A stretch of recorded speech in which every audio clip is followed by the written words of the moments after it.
आइए मित्रों, आपका तारुफ ऐसे व्यक्ति से कराते हैं जिन्होंने अपना जीवन देश सेवा में दिया, कई साल मिलिट्री की नौकरी किया। आइए मिलते हैं उनसे, उनके दिल के करीब की बातें जानते हैं। नमस्कार श्रीमान। नमस्कार। आपका शुभ नाम? कैप्टन दिलीप दिगंबर ठाकरे। आपका डेजिग्नेशन क्या है? कैप्टन रहे आप। कब से कब तक आपने मिलिट्री में सर्विस किया? 29 जुलाई 1986 से लेकर 31 जुलाई 2016 तक। 2016 तक आप आर्मी में थे? हाँ, बहुत अच्छा। 32 साल मेरी भारतीय सेना में सर्विस हुई। कोई विशेष युद्ध आपने देखे ऐसे टाइम पर, तो थोड़ी जानकारी दीजिए। शुरू में श्रीलंका के अंदर शांति सेना का जो ग्रुप गया था, उसके अंदर मुझे मौका मिला शांति सेना में जाने का। तो वहाँ पर हम जस्ट यंग सोल्जर थे, तो इसलिए जनरल ओबेरॉय साहब थे जो सदर्न कमांड के chief of the army staff थे। तो जैसे हम वहाँ पर गए, विदिन तीसरे दिन ही मेरे साथ जो जवान गए थे, उनमें से 16 जवानों का तीसरे दिन देहांत हो चुका।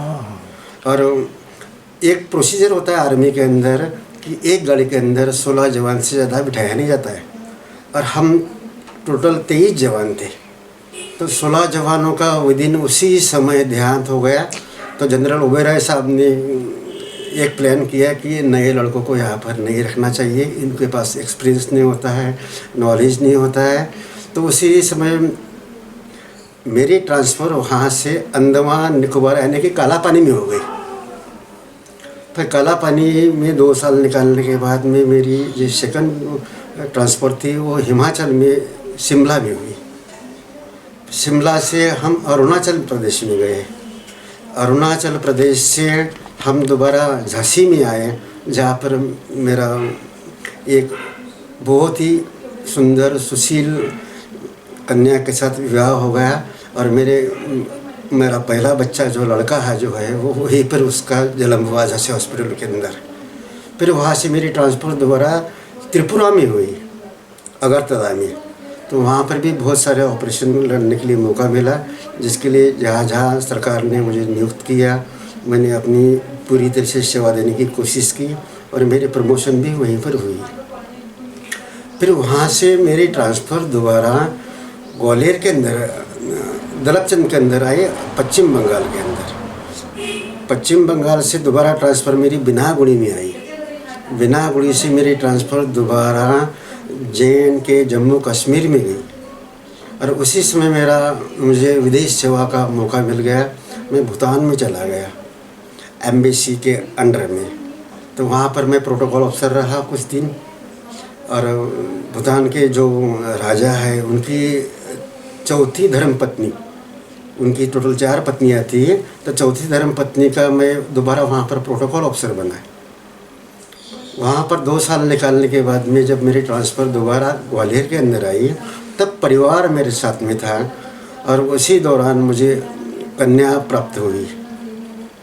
और वहाँ पर मैं 3 साल रहा। तो वहीं पर मेरी दोबारा ट्रांसफ़र जो है ना गल्फ़ कंट्री के अंदर आई। फिर ईरान, इराक, सऊदी अरब, साउथ अफ्रीका, सूडान, कांगो, ऐसे इलाके में मैं घूमता रहा। और वहाँ से दोबारा जब वापस ग्वालियर में आया, तो फिर परिवार को मैं इस माहौल में लेके आया, और ये मकान उसको गिफ्ट में दिया।